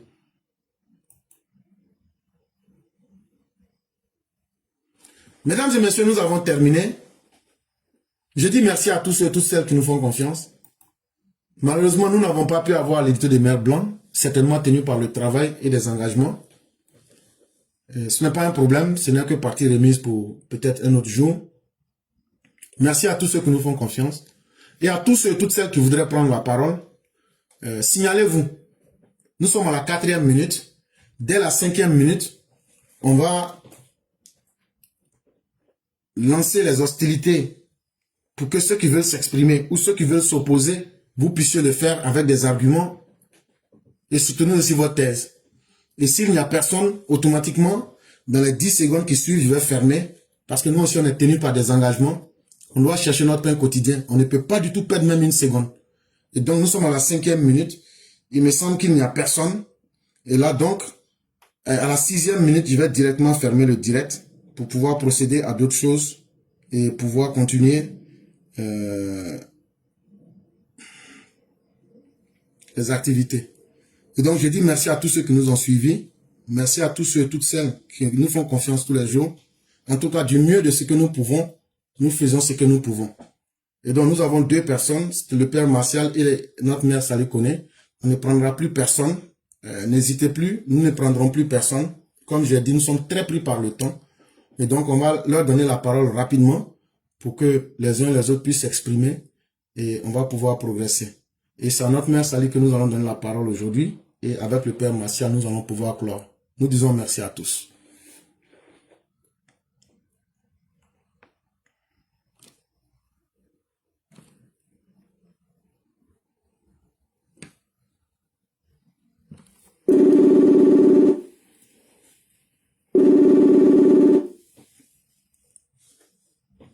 Alors? Oui, bonjour mon professeur 5 étoiles. Vous m'entendez, j'espère? Oui, bonjour chère mère, comment allez-vous? Je vais très très bien. Et vous? Dieu merci, tout va très bien. Et la famille? Alhamdulillah. Et ton côté? Dieu merci, tout va très bien. Dieu merci. Okay. Je suis au bord de la route, j'espère que vous m'entendez. Oui, on vous entend. Ok. Professeur, Bonjour à toute la classe, bonjour à tous les élèves de la classe éclaireur pour vérité, bonjour à tous les EPV. Aujourd'hui encore, on va dire merci à Dieu pour la journée d'aujourd'hui. Mais professeur, j'ai eu très mal tout à l'heure quand tu parlais. Vraiment, ça fait mal de voir que ce monsieur, ce papa, à qui on a demandé de faire encore 5 ans pour nous, veut le bonheur de la Côte d'Ivoire. Il fait tout pour que la Côte d'Ivoire soit en bien. Et avec ce que tu viens de dire là, ça fait mal au cœur, ça déchire les cœurs. Et moi je dis, papa, est-ce qu'il mérite ça? Lui-même qui est votre président là, ce qu'il ne fait pas, c'est ce que vous lui faites. Pourquoi ça? Moi, je trouve que c'est de la méchanceté absolue. Et puis, c'est être méchant envers le peuple ivoirien. Vraiment, l'éclaireur, mon cœur est tellement déchiré que je n'ai pas envie de mal parler. Donc, je vais m'arrêter là. Et pour dire encore aux Ivoiriens, c'est de ça là qu'on parle. Parce que la politique, il faut que la politique ivoirienne, les gens comprennent que quand tu viens au devant d'une institution comme l'État là, c'est pour venir servir ton peuple et non te servir toi et ta descendance. Quand même. On veut que le pays aille de l'avant. Mais si vous tirez, et puis vous les opposants, ne parlez pas de ça là, hein, parce que vous-même là, vous n'avez rien à dire dedans. Laisse.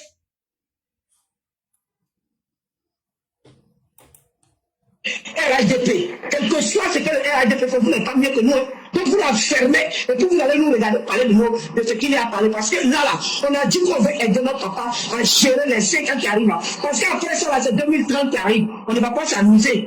Voilà, on n'a pas élu papa pour ça. Donc on ne va pas le laisser pour qu'on le maltraite. Non, non, non, non, non. Mais vous les opposants, vous la fermez. Professeur éclaireur, je m'arrête là.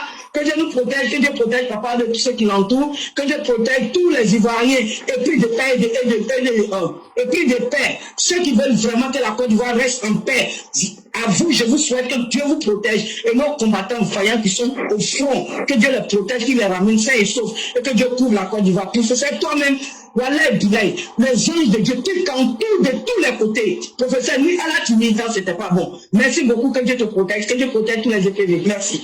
Merci beaucoup, chère mère, et que la protection divine soit sur chacun de nous. Merci d'être sorti pour donner de la voix. Dans la vie, il y aura toujours une raison de combattre. Et essayons d'aider le vieux avec notre vérité. Les gens peuvent aimer ou ne pas aimer, mais je crois que ceux qui aiment véritablement le président, c'est ceux qui seront capables de dire la vérité pour que le pays puisse changer comme le vieux même le souhaite. Essayons de faire ce combat. Et que Dieu nous protège. Merci infiniment et excellente journée à vous aussi. Merci professeur et Inch'Allah demain. Merci beaucoup.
Allô?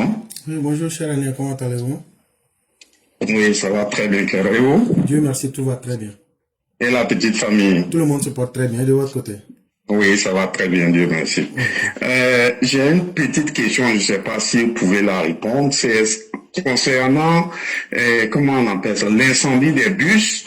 Et puis, comment on appelle ça, le suicide de ce commissaire à Bobo. Je sais pas si on peut établir une corrélation entre ces faits-là, parce que vraiment, c'est un peu, ça dépasse un peu l'entendement, quoi, que dans ce même moment-là, que ce commissaire qui travaillait pour la Sotra s'est donné la mort, et qu'on a vu combien de bus, soit 19 bus à Bobo, Et auparavant, il y avait des bus qui étaient brûlés aussi au dépôt de Koumassi. Bon, je ne sais pas si vous avez une explication plausible à donner à cela, ou bien une hypothèse, disons. Bon, C'est ma question. comme ce sont des faits, on attend de voir Oui. les résultats des enquêtes des bus brûlés. Oui.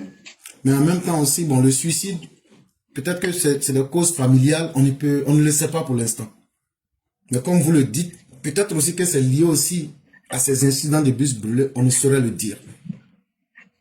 Mais maintenant, moi, je parle en tant que moi. Si on part sur le fait que, je ne dis pas que c'est ça la vérité, je suis en train de faire une spéculation. Si c'est peut-être pour ne pas affronter le regret d'avoir été peut-être englué dans ces fêtes-là, qu'il s'est suicidé, mais là c'est une bonne chose qu'il se soit suicidé. Parce qu'au moins, il y a quelqu'un qui a assumé sa responsabilité.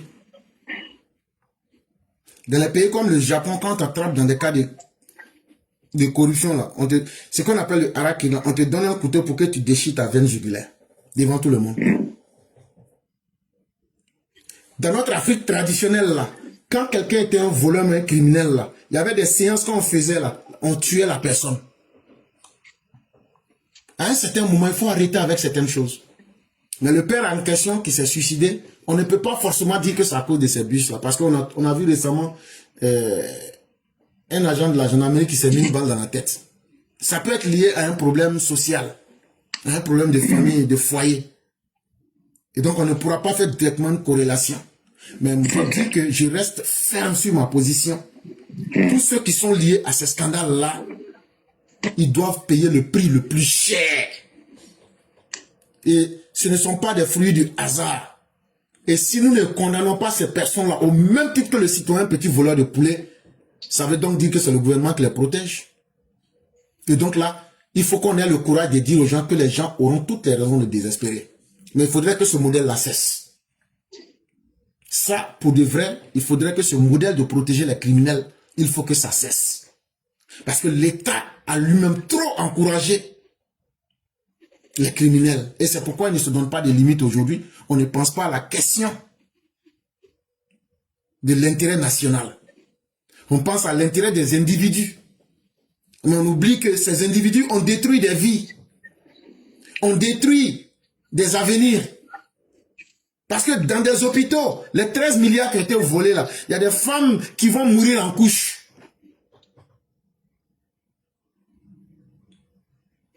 Il y a le rapport de la Cour des comptes qui est sorti. Dans ce rapport-là, il est clairement dit, il y avait un programme pour essayer d'aider les femmes.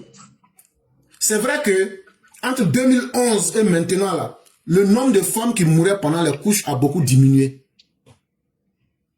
On est passé pratiquement de 614 à 385. Ce qui est bon. Mais on aurait pu faire mieux. Et la Cour des comptes nous dit clairement que si les gens avaient bien mis ce programme en place, pour ne serait-ce que créer les conditions pour informer les gens, et leur dire voilà ce à quoi vous aviez droit, cela aurait encore plus aidé.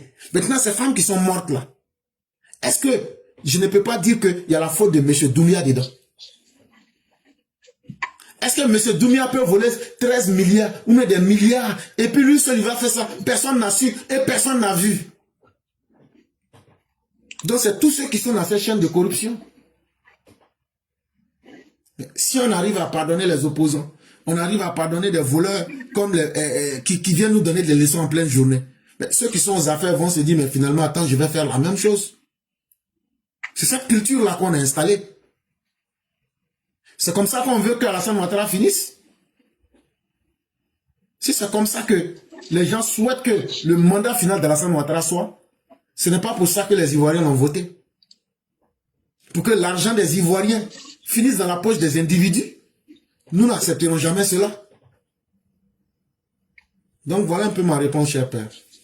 Ok, merci bien, Ferrer. J'ai une deuxième question concernant ce détournement-là que tu viens de mentionner. Est-ce que, en dépit de notre amour pour notre très cher grand boa, le président Alassane Ouattara, est-ce qu'on ne pourrait pas se demander si l'opacité ne vient pas de lui, parce que vraiment, il y a trop de faits qui se déroulent et il n'y a rien, on voit rien. Donc vraiment, je me demande si c'est pas lui-même qui couvre ces trucs-là. Donc c'est ma question. Je sais pas si vous avez une réponse à cela. Le dire de cette façon, ce serait peut-être aller trop vite en besogne selon moi. Mais une chose est évidente, le fait de ne pas voir des sanctions vraiment qui tiennent et qui arrivent à convaincre les Ivoiriens que nous ne voulons plus voir les choses dans ce sens-là, qu'on le veuille ou pas, il en sera responsable. Parce que c'est lui qui est à la tête du pays. Et à la fin de la journée, c'est lui qui portera la responsabilité. Et ça, s'il est prêt à accepter cet héritage-là, ça n'engage que lui. Dire que l'ancien directeur adjoint du FMI, quand il était aux commandes dans son pays, il a encouragé la corruption. S'il veut mettre ça dans sa biographie, qu'il encourage l'injustice, qu'il encourage la corruption. Et l'histoire ne va pas manquer de le lui rappeler. Ça, au moins, c'est évident. Sa responsabilité ne sera pas dégagée s'il ne prend pas les solutions qu'il faut pour corriger cette gangrène. Ça, quand même, c'est une évidence. Ok, merci éclaireur, tu as bien répondu à mes questions. Vraiment, je souhaite bonne suite d'émission à tous et on se verra demain. Merci beaucoup, cher Père, et que la grâce de Dieu demeure en nous. Merci, à vous également. Merci. Bye bye. Merci.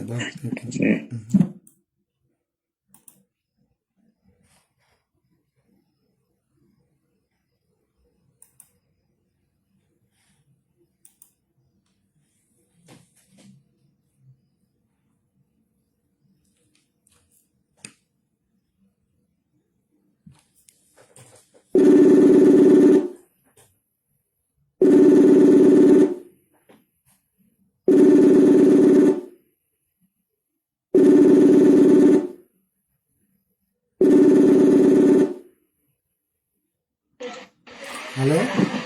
Thank you. Yeah. Allô? Oui, bonjour, cher Père, comment allez-vous? Ah, éclaireur. Oui, Bonjour, comment ça va? ça va très bien, cher aîné. Et vous-même? Oui, ça va. Dieu merci.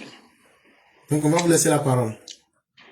Ah, excuse-moi, hein, parce que là, au moins que tu demandais d'envoyer la demande là, bon, Non, il n'y a pas de j'avais fait. Il n'y a pas de problème. Voilà, donc je ne voulais pas te déranger. Comme moi-même, je suis en déplacement. Donc, heureusement que tu m'appelles, attention, je m'appelais à prendre le highway. Vraiment, merci beaucoup de m'avoir donné la parole. Voilà, c'est pour vous dire que je suis de tout cœur avec toi, toute la classe EPV. Et je suis trop occupé. Voilà pourquoi mon frère, de temps en temps, je ne peux pas te déranger, vu l'importance du temps. Voilà, là où tu te parles, là, je m'apprête à prendre le highway, mais je suis jusqu'à Massachusetts. Et je suis dedans, même si je n'interviens pas. Mais c'était pour dire que, merci pour cette clarté du débat. Et que si Dieu ne t'avait pas créé, moi-même là, vraiment, sur les réseaux sociaux, cette communication-là, j'allais me mordre beaucoup les doigts. C'est pourquoi partout où je passe sur certaines plateformes, pour ne pas dire les panels, je dis toujours ton nom avec clarté, avec fierté. Parce que jusque-là, je sais que je ne me suis pas trompé. Et je ne me tromperai jamais. Tu t'en comptes. Parce que quand tu dis certaines choses, et là, je ne vais pas batailler le dos de la cuillère. Il y a des minables personnes, des petites personnes qui n'ont aucune vision et qui ne seront jamais des leaders d'opinion. Tant de défendre les défendables. Comment est-ce qu'on peut défendre les défendables lorsque nous avons un leader charismatique, un leader qui a bâti sa carrière sur l'honneur et sur la morale, qui est son excellence El Hadj Alassane Ouattara. Nulle part où ce grand monsieur, où ce grand visionnaire, où ce grand leader a travaillé. Oh, on a parlé de détournement. Petit frère, ne regrette jamais ce que tu es en train de faire. Tu vas donner ta vie aux Africains. Ils vont venir réduire ça à un problème pécuniaire. Là où ils doivent défendre l'honneur, le leadership et la vision. Nelson Mandela a donné sa vie pour relever la dignité des Sud-Africains, l'homme noir, à la fin que ce que nous avons constaté. Tous ceux qui l'ont suivi ont bafoué l'honneur et la dignité et le leadership de Nelson Mandela.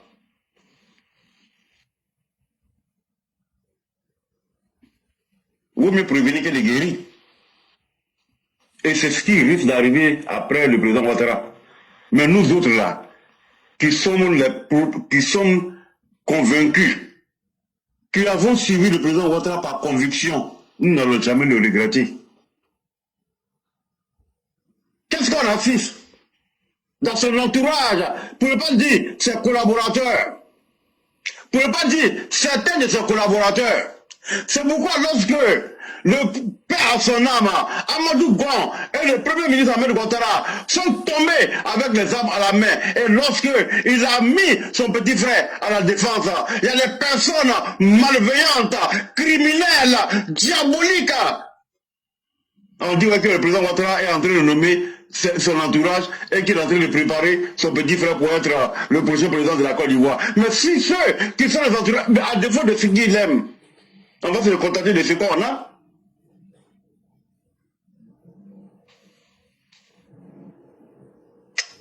C'est pas que le travail qui est en train d'abattre là. Hein.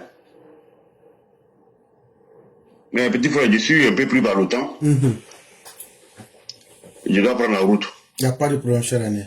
Que Dieu protège tout le monde. Amen. Je félicite toute la classe éclairée pour la vérité. Tous ces braves mamans qui sont sur ce panel.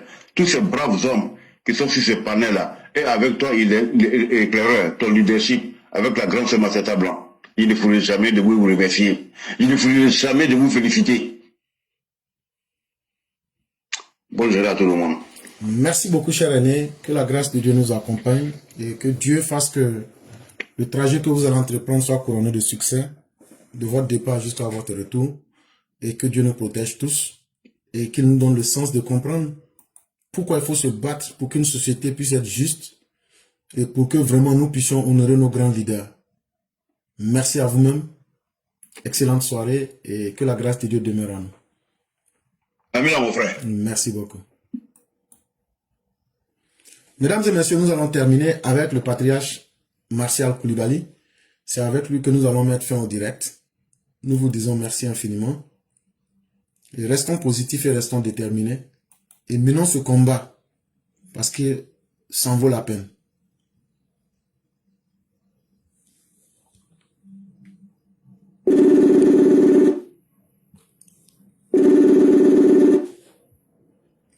Allô? Allô? Allô? Oui. Bonjour, cher patriarche. Et toi? Bonsoir. Oui, très bien. Vous avez un écouteur ou bien un appareil à côté? Non. Attends, peut-être que j'ai un deuxième messenger qui était ouvert sur l'ordinateur. Je vais carrément fermer. Okay. Peut-être c'est ça, sinon. Ok. Non, mais je sens que le son est bizarre. Ok.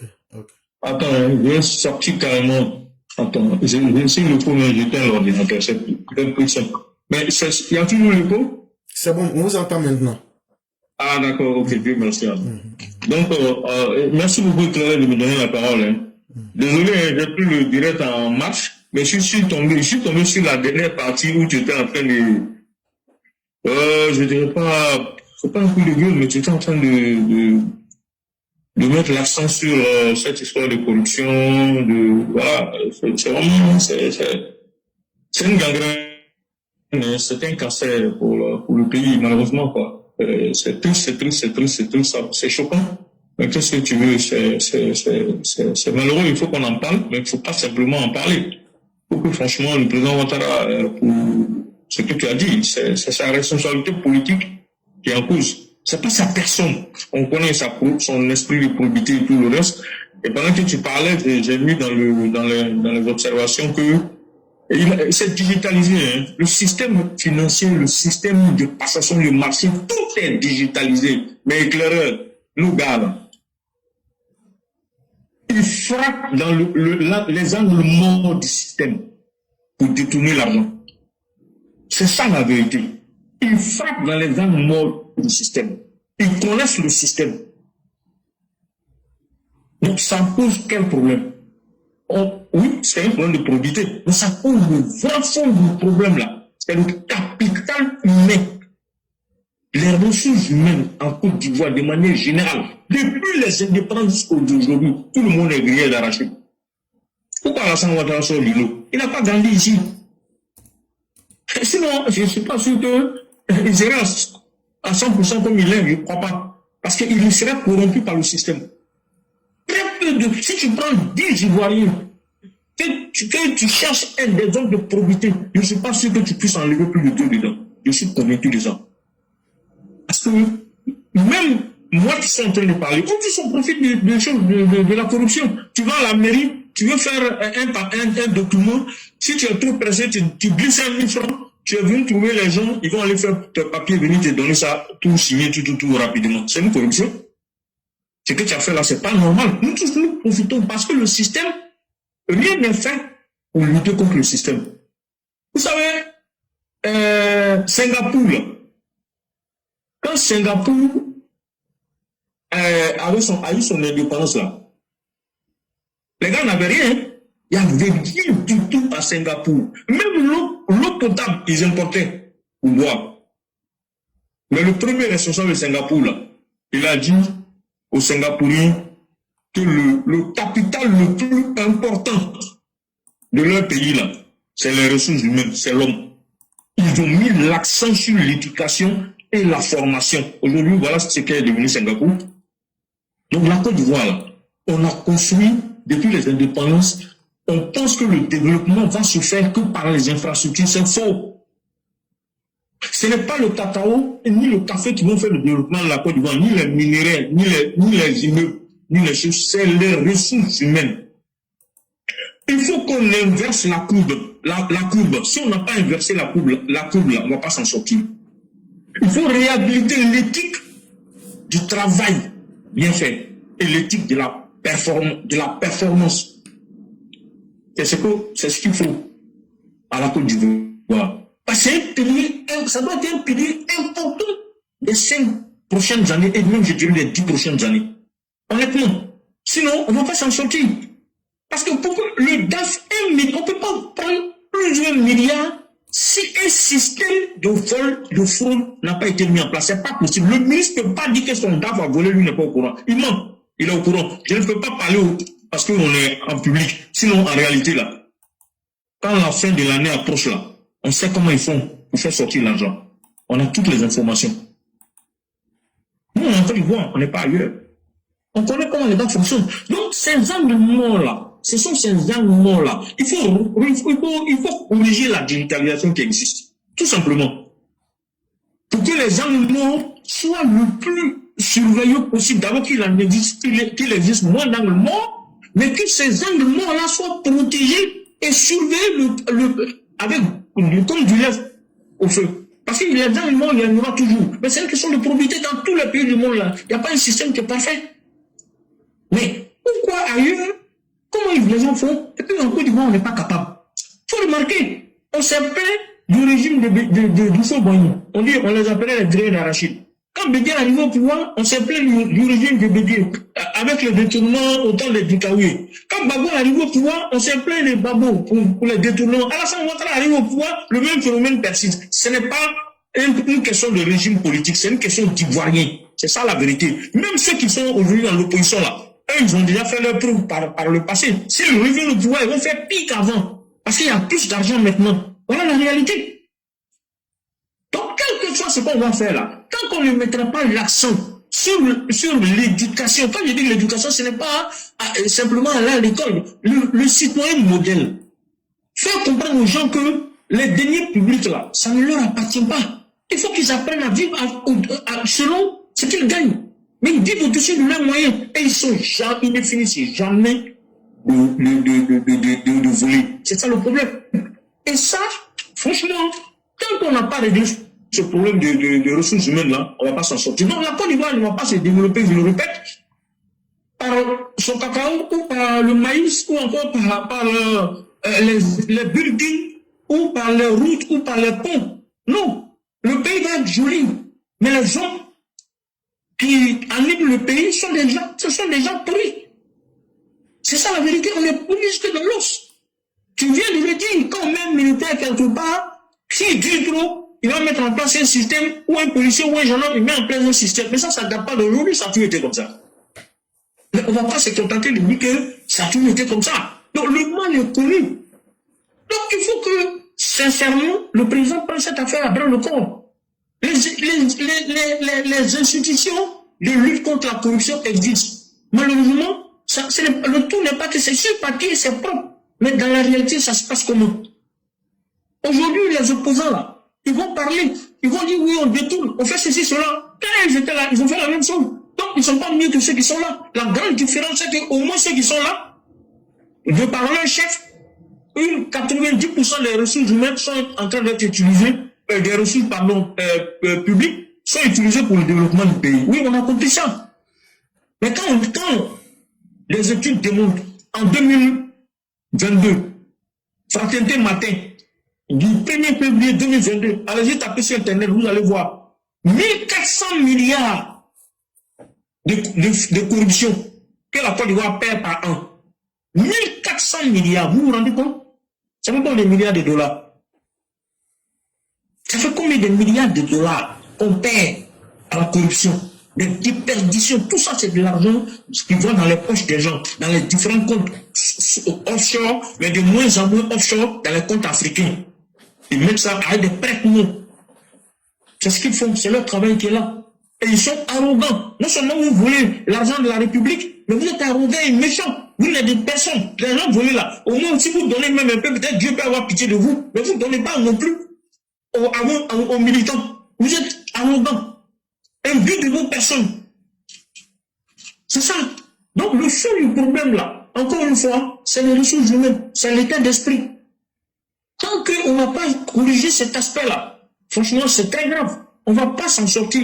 Quel que soit le régime qui va venir, ça va continuer. Donc il faut qu'une nouvelle génération, on commence ça depuis l'école primaire.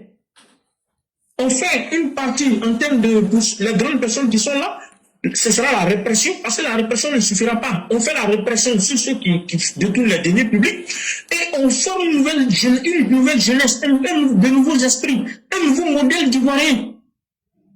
Donc, dans notre politique d'Ivoirien nouveau là, il faut intégrer ça depuis l'école primaire.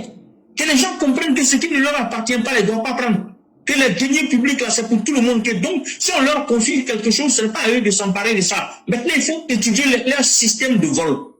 Celui qu'on a arrêté là, on doit lui demander, il doit expliquer comment ils volent. En fonction de comment ils volent là, on corrige le système pour que ça n'arrive pas prochainement. Et il faut mettre en place une équipe d'évaluation des systèmes informatiques et des systèmes, des processus de décaissement des fonds publics et ainsi de suite pour qu'on puisse corriger au fur et à mesure les failles. Tu n'as pas assez de temps, on ne peut pas parler de ces genres de problèmes-là en quelques minutes. Le peu que j'ai dit, je pense que je peux m'arrêter là. Merci beaucoup. Il n'y a pas de problème. Vraiment, merci beaucoup, cher patriarche. Merci à tous ceux qui nous ont suivis aujourd'hui. Que la grâce de Dieu demeure en nous.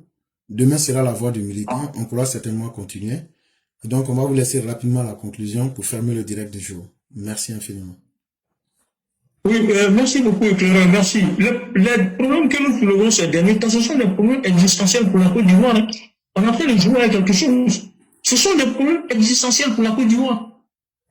Les problèmes ne doivent pas être clandestins. Les problèmes les étrangers qui ont pris la Côte d'Ivoire comme, c'est pas même un bar, même, on ne traite pas un bar comme ça, où on s'en va, voilà. Oui, un bordel. On ne traite pas un bordel comme ça, on rentre dans un bar, on rentre dans un bordel, on va se servir là. On ne fait pas ça.